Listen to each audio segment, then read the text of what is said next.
তসবি দানা, তসবির একটা মালা থাকে। এই মালা, এই তসবি দানা, এগুলো একটা সুতায় গাঁথা। এগুলো সুবহানাল্লাহ সুবহানাল্লাহ 33 বার, আলহামদুলিল্লাহ 33 বার, আল্লাহু আকবার 34 বার এটা পাঠ করে থাকি। আর এগুলো স্মরণে রাখার জন্য এই তসবিহ দানা আমরা ব্যবহার করে থাকি, না করি না? ব্যবহার করে থাকি। কিন্তু এই তসবিহ দানা, এই তসবিহকে একজন মৌলবী আপনার হাতে স্টেজে নিয়ে এই তসবিহ দানাকে ছিঁড়ল আর নিচে ফেলে দিল। ব্রাদার ইসলাম, এই রকম কাজ করাটা তার ভুল হয়েছে না সঠিক? ভুল হয়েছে। ব্রাদার ইসলাম এই রকম কাজ করেছে এই কার্পেট পাকা একটা মৌলবী। ব্রাদার ইসলাম, এই তসবিহ দানা আমরা কি আবিষ্কার করেছি? আমাদের কোম্পানিতে কি তৈরি হয়েছে? আমি আমার বাপকে দেখেছি, আমার বাপ দাদাকে দেখেছে। কত যুগ থেকে এই নিয়ম চলে আসছে। আর আজ কার্পেট পাকা আলিম এটাকে বেদাত, জঘন্য, গুনার কাজ বলে আখ্যা দিচ্ছে। ব্রাদার ইসলাম, এই তসবিহ দানা ব্যবহার করা যাবে কি যাবে না? আপনি খোলেন আবু দাউদ শরীফ, হাদিসের বর্ণনাকারিণী তিনি হচ্ছেন আয়েশা বিনতে সাদ রাদিয়াল্লাহু তাআলা আনহা। তিনি বলেন নিজ পিতা হতে, যে তার পিতা নবী পাক সাল্লাল্লাহু তাআলা আলাইহি ওয়াসাল্লামের সঙ্গে ছিলেন। সাদ বিনতে সাদ, তিনি আয়েশা বিনতে সাদ তিনি বলছেন নিজের পিতা অর্থাৎ সাদের কথা, যে সাদ নবীর সঙ্গে ছিলেন। বিশ্ব নবী মহানবী সাল্লাল্লাহু তাআলা আলাইহি ওয়াসাল্লাম তিনি একটা মহিলার পার্শ্ব দিয়ে চলে যাচ্ছিলেন। একটা মহিলার পাশ দিয়ে তিনি চলে যাচ্ছিলেন। ওই মহিলার সামনে কিছু বিচি, খেজুরের বীজ তার সামনে জমা করা ছিল। অন্য বর্ণনায় কিছু পাথর কুচি তার সামনে ছিল। যে বীজগুলো দিয়ে ওই মহিলাটা তসবিহ গুনছিল, তসবিহ জপছিল। অর্থাৎ একটা বিচি একবার সুবহানাল্লাহ পড়ে একটা বীজ সাইডে করে দিতেন। এই রকম ভাবে আমরা যে তসবিহ দানাগুলো দ্বারা যে কাজ করে থাকি, ওই মহিলাটা ওই বীজ দ্বারা এই কাজ করছিলেন। বিশ্ব নবী মহানবী আকা মাওলা সাল্লাল্লাহু তাআলা আলাইহি ওয়াসাল্লাম ওই মহিলাকে বললেন, হে মহিলা, তুমি যে কাজ করছো এর চাইতে কি বেশি উত্তম, এর চাইতে কি বেশি ভালো নিয়ম আমি বলে দিব না? তখন নবী পাক সাল্লাল্লাহু তাআলা আলাইহি ওয়াসাল্লাম বললেন, তুমি পাঠ করবে সুবহানাল্লাহ মা আদাদা ফিস সামা, সুবহানাল্লাহ মা আদাদা খালাকা ফিল আরদি। নবী পাক সাল্লাল্লাহু তাআলা আলাইহি ওয়াসাল্লাম তিনি শিক্ষা দিলেন সুবহানাল্লাহ আদাদা মা খালাকা ফিস সামা, সুবহানাল্লাহ আদাদা মা খালাকা ফিল আরদি। এই রকম লম্বা একটা দোয়া নবী ওই মহিলাকে শিক্ষা দিলেন। আপনি বলেন যে ওই মহিলা খেজুরের বীজ দ্বারা যে তসবিহ ছিলেন, জপছিলেন, নবী কি বললেন যে এই খেজুরের বীজ বা পাথর কুচি দ্বারা তাসবিহ গোনা চলবে না, এটা কি নবী বললেন? এটা বলেননি। ব্রাদার ইসলাম, বরং নবী এর চাইতে উত্তম দোয়া, উত্তম পদ্ধতি নবী শিক্ষা দিলেন। তাহলে বোঝা গেল যে রাসূল পাক সাহেবে আউলাদ সাল্লাল্লাহু তাআলা আলাইহি ওয়াসাল্লামের যুগে আপনার এই হাতের আঙ্গুলের গিরা ছাড়াও এই রকম নিয়ম ছিল। বীজের মাধ্যমে তাসবিহ জপার নিয়ম চালু ছিল নবী মুস্তাফার যুগে। ব্রাদার ইসলাম, আবু দাউদ শরীফ প্রথম খণ্ড বাবু তাসবিহ বিল হাসা, অর্থাৎ কাকর দ্বারা তাসবিহ জপার চ্যাপ্টারে হাদিস আছে। কিন্তু ব্রাদার, যারা এই রকম ভাবে কয়েকদিন এই মোবাইল ব্যবহার করে আলেম সাজতে গিয়েছে, তারা যেখানে সেখানে বেদাতের ফতোয়া আরোপ করে থাকে। ব্রাদার ইসলাম, তাসবিহ দানা ব্যবহার করা যাবে কি যাবে না? লা মাযহাবিদ দল, তোমাদের গুরু ইবনে তাইমিয়া, তাকে জিজ্ঞাসা করো, হে ইবনে তাইমিয়া, আপনি উত্তর দেন যে তাসবিহ দানা ব্যবহার করা চলবে কি চলবে না?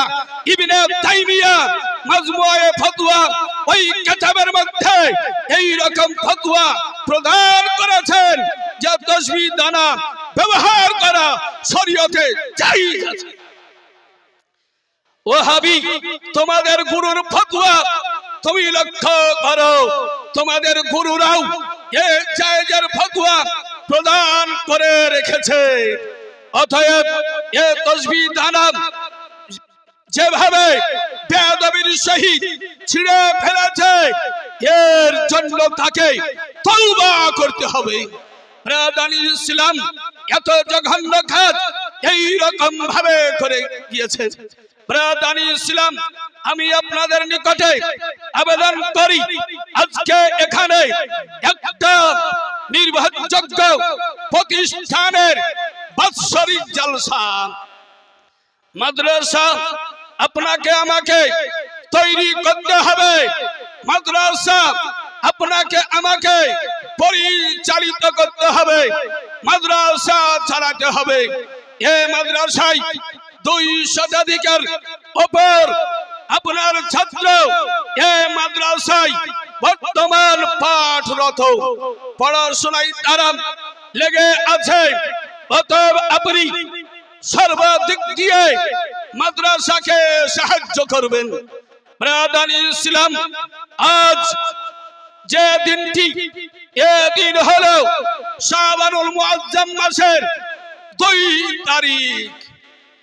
শাবান মাসের 2 তারিখ, এই তারিখে ইমামে আযম সিরাজুল উম্মাহ, কাশিমুল গুম্মাহ, মালিকুল আযম্মা ইমাম আবু হানিফা রাদিয়াল্লাহু তাআলা আনহু ওফাত গ্রহণ করেছিলেন। এই দিনেই ইমামে আযমের ইন্তেকাল হয়েছিল। ব্রাদার ইসলাম, ইমামে আযম আবু হানিফা কার নাম? ইমামে আযম আবু হানিফা কোন যুগের ব্যক্তি ছিলেন? ইমামে আযম আবু হানিফা, যে ইমামের অনুসরণ আমরা করে থাকি, এই ইমাম কোন যুগের ব্যক্তি ছিলেন? কত কাছাকাছি নবী মুস্তাফার যুগের ছিলেন, কত কাছাকাছি ছিলেন নবী মুস্তাফার যুগের। ব্রাদার ইসলাম, এটা আপনাকে আমি বলবো, তার জন্য একজন ভাইকে আমি আবেদন করব, মাদ্রাসার জন্য কোন একজন ভাই মাত্র 1000 টাকা দিবেন। ব্রাদার ইসলাম, ইমামে আযম আবু হানিফা কোন যুগের ব্যক্তি ছিলেন? ব্রাদার ইসলাম, নবী পাক সাহেবে আউলাদ সাল্লাল্লাহু তাআলা আলাইহি ওয়াসাল্লাম 11 হিজরিতে ইন্তিকাল করেছেন। ওই তারপরে কতদিন পর ইমামে আজম পৃথিবীতে এসেছিলেন। আপনাকে আবেদন করি, মাত্র একজন ব্যক্তি 1000 টাকা দিবেন মাদ্রাসার জন্য। অনেকজন অনেক টাকা মাদ্রাসায় দিয়েছেন।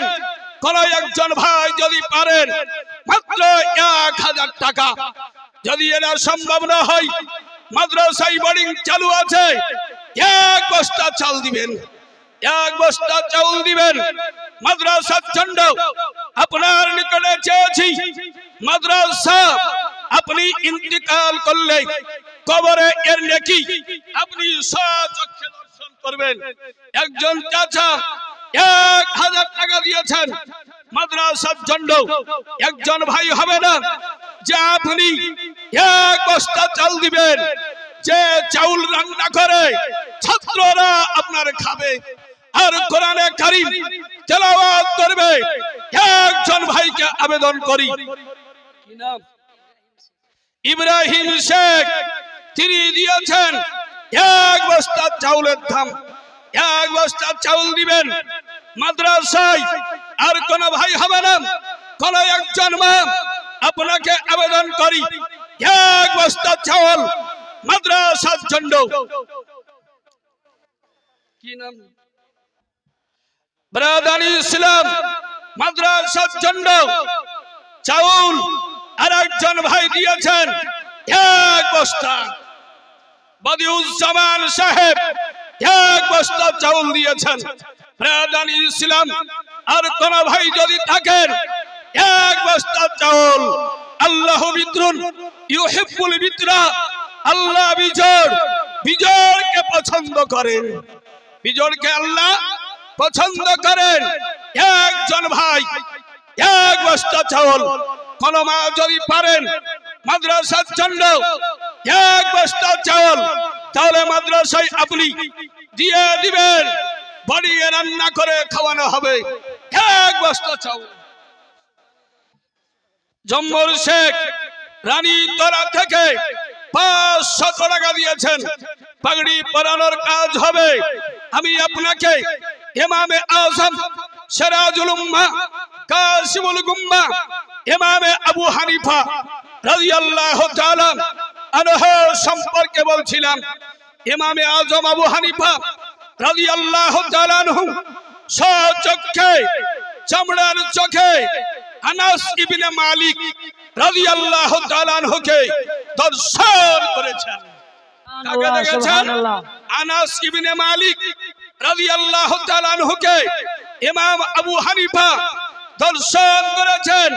আর ওই আনাস ইবনে মালিক নবী মুস্তাফা সাল্লাল্লাহু তাআলা আলাইহি ওয়াসাল্লামের 10 বছর খেদমত করেছেন।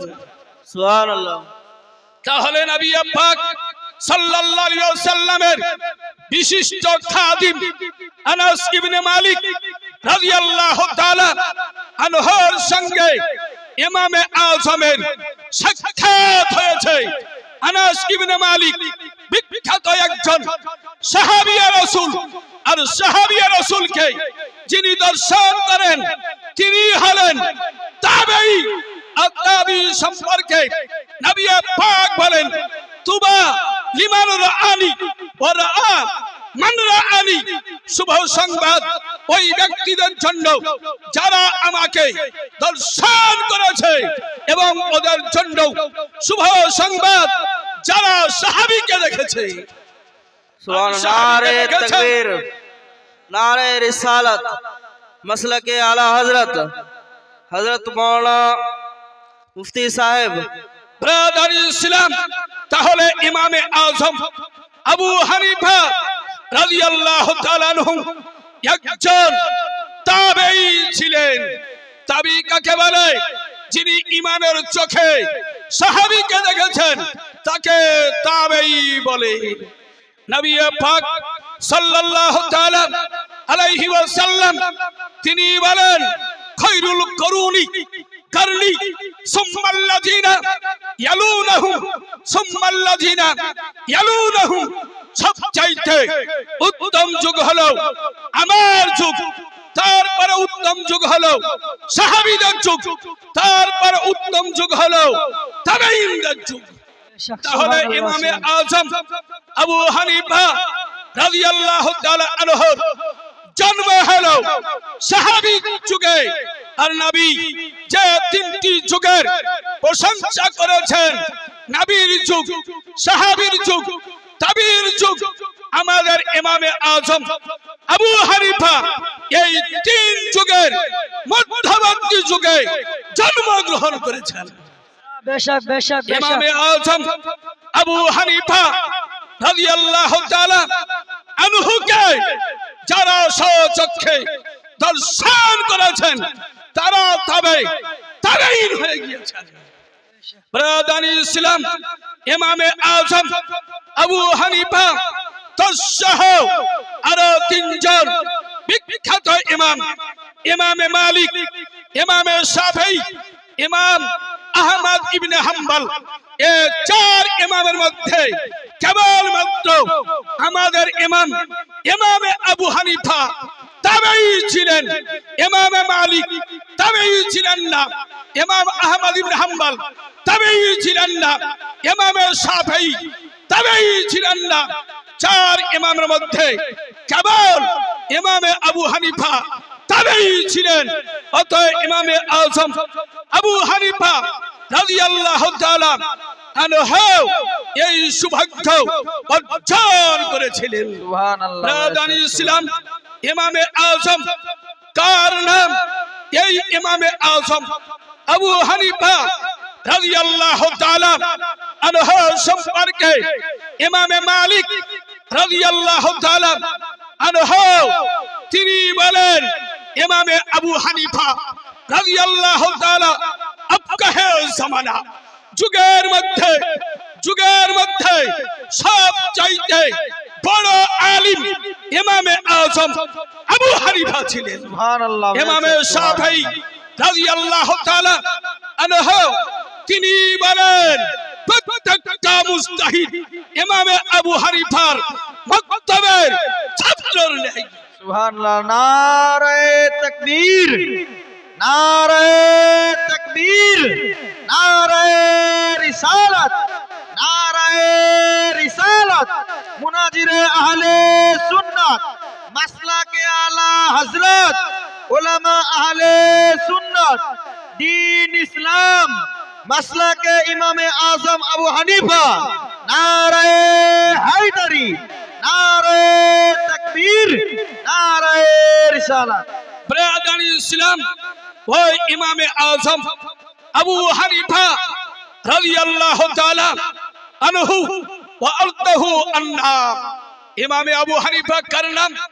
যে ইমামে আবু হানিফা স্বপ্ন জগে এক নয় দুই নয় 100 বার খোদাকে দেখেছেন। সুবহানাল্লাহ। বেশক মাশাআল্লাহ। সুবহানাল্লাহ। ইমামে আজম আবু হানিফা এক নয় দুই নয় 55 বার পায়ে হেঁটে হজ আদায় করেছেন। সুবহানাল্লাহ। ইমামে সুবহানাল্লাহ। আজম আবু হানিফা এক নয় দুই নয় 40 বছর এশার ওযুতে ফজরের নামাজ পড়েছেন। সুবহানাল্লাহ। ইমামে সুবহানাল্লাহ। আজম আবু হানিফা এক নয় দুই নয় 30 বছর লাগাতার নফল রোজা রেখেছেন। বেশক। সুবহানাল্লাহ। বছরে 5টা দিন রোজা রাখা চলে না, ওই 5টা দিন ব্যতীত সব রোজা তিনি পালন করেছেন। এই রকম ভাবে 30 বছর কাটিয়েছেন। সুবহানাল্লাহ। ওই ইমামে আজম আবু হানিফা রাদিয়াল্লাহু তাআলা আনহু আল্লাহকে কত ভয় করতেন। ব্রাদানি ইসলাম, একটা লোকের কাছ থেকে ইমামে আজম আবু হানিফা কিছু টাকা পেতেন। অর্থাৎ ইমামে আবু হানিফার কাছে একটা লোক ঋণী ছিল। ইমামে আজম একটা লোকের জানাজা পড়ার জন্য উপস্থিত হয়েছেন। একটা লোকের জানাজার জন্য তিনি হাজির হয়েছেন রাত্রের সময়। এবার একটা খোলা জায়গায় ইমামে আজম আছেন আর লোকজনেরা খোলা আকাশের নিচে।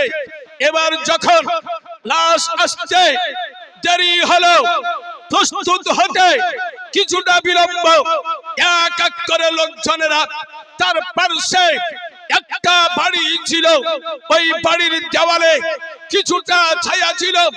এক এক করে লোকজন ওই বাড়ির দেওয়ালের ছায়াতে আশ্রয় গ্রহণ করলো।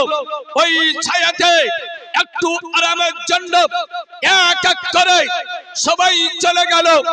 একজন ব্যক্তি ইমামে আজমকে দেখছেন। ইমামে আজম একেবারে রৌদ্রের নিচে, খোলা আকাশের নিচে রৌদ্রে দাঁড়িয়ে আছেন। একটা লোক এসে বলেন, হুজুর কিছু বিলম্ব হবে, জানাজাতে আপনি চলুন, এই দেওয়ালের ছায়াতে আশ্রয় গ্রহণ করুন, গরমটা কমবে, আরাম পেয়ে যাবেন। সজ্জদনা ইমামে আজম আবু হানিফা কত বড় পরহেজগার ছিলেন।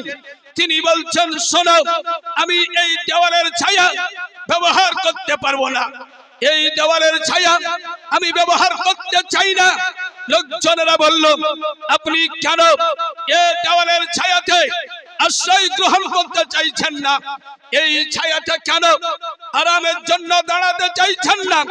ইমামে আজম আবু হানিফা রাদিয়াল্লাহু তাআলা আনহু কত বড় মুত্তাকি, কত বড় আল্লাহ ভীরু ব্যক্তি, কত বড় পরহেজগার ছিলেন, কত বড় আবেদ ছিলেন। ইমামে আজম বলছেন, এই বাড়িওয়ালা আমার কাছ থেকে ঋণ নিয়েছে, এই বাড়িওয়ালা ঋণী।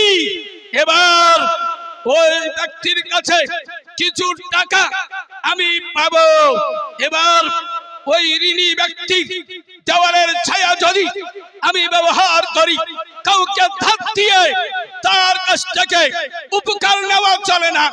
আমার তাকওয়া বাধা দিচ্ছে, সে যখন ঋণী আছে অতএব তার কোন জিনিস থেকে উপকার লাভ করতে আমি চাই না, উপকার আমি নিব না, এর জন্য তার ছায়াতে আমি দাঁড়াচ্ছি না। আপনি চিন্তা করুন, ইমামে আজম আবু হানিফা কত বড় একজন আল্লাহওয়ালা ব্যক্তি ছিলেন, পরহেজগার ছিলেন। আর বর্তমান যুগে কাউকে 1000 টাকা ধার দেওয়ার পরে আবার সত্য আরোপ করছে কিছু লোক 1000 টাকা ধার দিলাম, প্রত্যেক মাসে 100 টাকা করে বাড়তি লাগবে, করে কি করে না? এই সব ব্রাদানি ইসলাম ইমামে আজমের ওই ছায়াতে দাঁড়ানো সুদ হতো না। তিনি দেখলেন এটা আমার তাকওয়ার খেলাফ হবে, তাই তিনি দাঁড়ালেন না। তার নাম হলো ইমামে আজম সিরাজুল উম্মাহ, কাশিফুল গুম্মাহ, মালিকুল আজম্মা, ইমামে আবু হানিফা রাদিয়াল্লাহু তাআলা আনহু। ইমামে আজমের জন্ম 80 হিজরিতে, নবীর ইন্তিকাল 11 হিজরিতে। 69 বছর পরে ইমামে আজম পৃথিবীতে এসেছেন। নবীর ইন্তিকালের 69 বছর পর পৃথিবীতে আসলেন ইমামে আজম আবু হানিফা রাদিয়াল্লাহু তাআলা আনহু। আর ওনার ইন্তিকাল হলো 150 হিজরিতে। কত হিজরিতে? 150 হিজরিতে। তাহলে ইমামে আজমের এই বর্ণনা অনুযায়ী তার বয়স হলো 70 বছর। ইমামে আজম দুনিয়াতে ছিলেন 70 বছর। 80 হিজরিতে জন্ম। এটা যদি ধরা হয় যেহেতু তার জন্মের সাল নিয়ে দ্বিমত রয়েছে, সর্বশেষ যেটা সাল সেটা হলো 80। 80-র পর কেউ বলেনি, তাই শেষটাই ধরলাম। ব্রাদানি ইসলাম আর ওনার ইন্তেকাল 150 হিজরিতে শাবানুল মুআজ্জম মাসের 2 তারিখ হয়েছে। ব্রাদানি ইসলাম, আমি আয়াত পড়েছিলাম, ইন্নামা ইয়াখশাল্লাহ মিন ইবাদিহিল উলামা, নিশ্চয় আল্লাহকে ভয় করেন আলেম সম্প্রদায়। ওই আলেমদের মধ্যে হতে একজন আলিম হলেন জগৎ বিখ্যাত আলিম ইমাম আবু হানিফা রাদিয়াল্লাহু তাআলা আনহু। সুবহানাল্লাহ। ব্রাদানি ইসলাম, ইমামে আজম আবু হানিফা রাদিয়াল্লাহু তাআলা আনহুর মসলা নিয়ে কিছু লোক উৎপাত আরম্ভ করেছে। আজকাল কিছু মানুষ ইমামে আজমের মসলাকে নিয়ে ঠাট্টা বিদ্রুপ করতে আরম্ভ করেছে। আজকে তারা তাহকিক করছে, গবেষণা করছে, গবেষণার নামে গবেষণা করে, গবেষণার নামে গবেষণা করে। প্রাদানি ইসলাম ইমামে আজম তার মসলা সম্পর্কে গবেষণা করতে করার সুযোগ আর নাই। ইমামে আজম আবু হানিফা সেই স্বর্ণ যুগে, ইমামে আজম নিজ যুগে, ইমামে আজম আবু হানিফা আপন যুগে কিভাবে তিনি জগৎবাসীর নিকটে হানাফি মাযহাব হাজির করেছেন ইতিহাস। হানাফি মাযহাব কোন একজন ব্যক্তি বিশেষ আলেমের মত নয়। ইমামে আজম সর্বপ্রথম একটা মসলা তিনি দিতেন, একটা মসলা তিনি দিয়ে দিতেন আর বলতেন 40 জন তার ছাত্র ছিল, 40 জন ছাত্র ছিলেন যারা আপন যুগে বড় বড় মুজতাহিদ ছিলেন। কেমন মুজতাহিদ? একজনের নাম শোনেন, তিনি হচ্ছেন ইমাম মুহাম্মদ, যে ইমাম মুহাম্মদ ইমাম বুখারীর শিক্ষক। সুবহানাল্লাহ। তাহলে কত বড় আলিম! ইমামে বুখারীর শিক্ষক ইমাম মুহাম্মদ, ইমামে জুফর, ইমামে আবু ইউসুফ, এই রকম ইমাম ওয়াকি ইবনে জাররাহ, এই রকম 40 জন ইমামকে নিয়ে একটা বোর্ড গঠন করেছিলেন, একটা বোর্ড তৈরি করেছিলেন। ইমামে আজম এই রকম বোর্ড তৈরি করার পরে ইমামে আজম একটা মসলা দিতেন, দেওয়ার পরে ওই 40 জন ব্যক্তি বিশিষ্ট যে বোর্ড ছিল ওই বোর্ডের নিকটে ওই ফতোয়াটা দিতেন, ওই মসলাটা রেখে দিতেন আর বলতেন ইমামে মুহাম্মদ এই মসলা নিয়ে তুমি গবেষণা করো, ইমাম জুফর গবেষণা করো, ওয়াকি ইবনে জাররাহ গবেষণা করো, হুজাইল গবেষণা করো, ইমাম আবু ইউসুফ গবেষণা করো। 40 জন ওই যুগের মুজতাহিদের সামনে মসলাটা পেশ করতেন আর বলতেন শোনো, আমি আবু হানিফা এই মসলা দিয়েছি, তাই বলে তোমরা মাথা পেতে মেনে নিবে, এটা চলবে না। আমার মসলা যদি কোরআন ও হাদিসের বিপরীত চলে যায়, আমার এই মসলাকে ছুঁড়ে ফেলবে। কোরআন ও হাদিসের যে মসলা ওটাই হলো আমার মসলা। নারে তাকবীর, নারে রিসালাত, নারে রিসালাত। মাসলাকে ইমামে আজম, মাসলাকে ইমামে আজম, মাসলাকে আলা হযরত হযরত আল্লামা মুফতি আলী হোসেন আল কাদরি। নারে তাকবীর, নারে রিসালাত। ব্রাদানি ইসলাম এবার 40 জনের যে বোর্ড, তারা দিন রাত্রি পরিশ্রম করে ইমামে আজম আবু হানিফা যে মসলা দিয়েছেন এর সপক্ষে কোরআন ও হাদিস থেকে দলিল উপস্থাপন করলেন। ব্রাদানি ইসলাম তারা এর মীমাংসা একদিন, 2 দিন, 3 দিন এক একটা মসলার উপরে 6 মাস পর্যন্ত গবেষণা হয়েছে। গবেষণা হওয়ার পরে যখন সকলে মিলে সিদ্ধান্তে উপনীত হয়েছেন, তখনই ইমামে আজম বলছেন এটাই হলো আমার মসলা, এটাই হলো আমার মসলা। যখন কোন ছাত্র এর বিপক্ষে দলিল পেশ করে দিয়েছেন, বলিষ্ঠ দলিল, ইমামে আজম নিজের ফতোয়াকে ফিরিয়ে নিয়েছেন, ওই ছাত্রের মসলাকেই বলেছেন এটাই হলো হানাফি। সুবহানাল্লাহ। আর আজ বলছে ব্রাদানি ইসলাম তালপাতার সিপাহীতে যারা পড়াশোনা করেছে তারা বলছে হানাফি মাযহাবের এই মসলা ভুল, হানাফি মাযহাবের এই মসলা ভুল।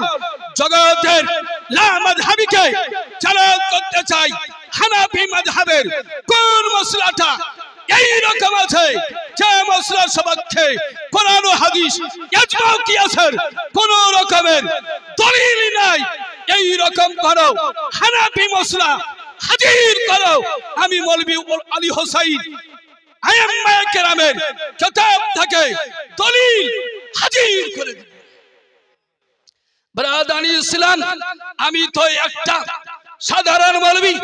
ব্রাদানি ইসলাম ৭০,০০০ হাদিসের হাফিজ মুহাদ্দিস কবির আল্লামা জিয়াউল মুস্তাফা মাদ্দাদিল্লাহুল আলী এখনো পর্যন্ত আকাশের নিচে জমিনের উপরে এখান থেকে ইয়া মুহাদ্দিস কবির আল মাদাদ এটা বলবো এই রকম আকীদা আমাদের আছে। জি জি জি বেশ। তোমরাই তো বলো যে কারো সাহায্য নেওয়া চলে না, তোমরা কারো সাহায্য নিতে পাবে না, কেননা কারো সাহায্য তোমরা তলব করতে পাবে না, আমরা পাবো। আমরা বলবো ইয়া গাউস আল মাদাদ, ইয়া খাজা আল মাদাদ, এই রকম আমরা বলতে পাবো, তোমরা পাবে না, কারণ আল্লাহ ব্যতীত অন্য কেউ সাহায্য করতে পারে না। আবার মাদ্রাসার জন্য ভিক্ষা করে না, চাই না সাহায্য, চাই না সাহায্য চাই। ব্রাদানি ইসলাম বাহাসে যেমনই দিন হাজির, সঙ্গে সঙ্গে ইয়া পুলিশ আল মাদাদ, ইয়া পুলিশ আল মাদাদ বলে পুলিশকে ডেকে বাহাসকে বানচাল করে দেয়। ব্রাদানি ইসলাম আগামী 9 তারিখ, আজকে কয় তারিখ ইংরেজি? এই মাসেরই 9 তারিখ বীরভূমের হাজিপুর মাদ্রাসাতে বাহাস আছে। আগামী 9 তারিখ 9টার সময় বাহাস আছে, ইনশাআল্লাহ উপস্থিত হব। ইনশাআল্লাহ ওখানে হাজির হব। দেখবেন আগে ইয়া পুলিশ আল মাদাদ বলে যেন বাহাসকে ক্যান্সেল না করে। ব্রাদানি ইসলাম ইনশাআল্লাহ ওখানে হাজির হব। আগামী 9 তারিখে মুনাজারা আছে, বীরভূম হাজিপুর মাদ্রাসাতে আছে।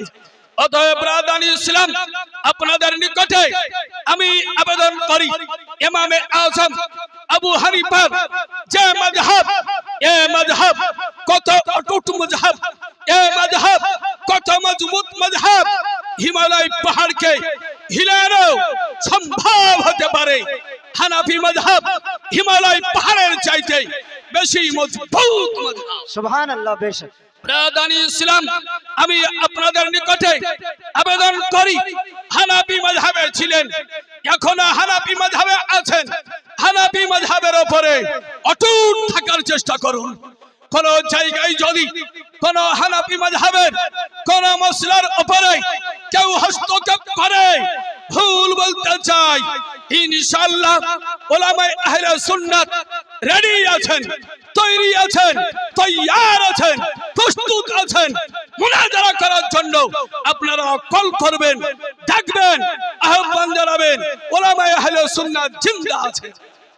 ব্রাদানি ইসলাম আজ মাদ্রাসার বাৎসরিক জলসা পাগড়ি পরানোর কাজ হবে, তাই ছাত্রদেরকে আমি আবেদন করি যে যেখানে রয়েছে সামনে চলে এসো, পাগড়ি পরানোর কাজ হবে।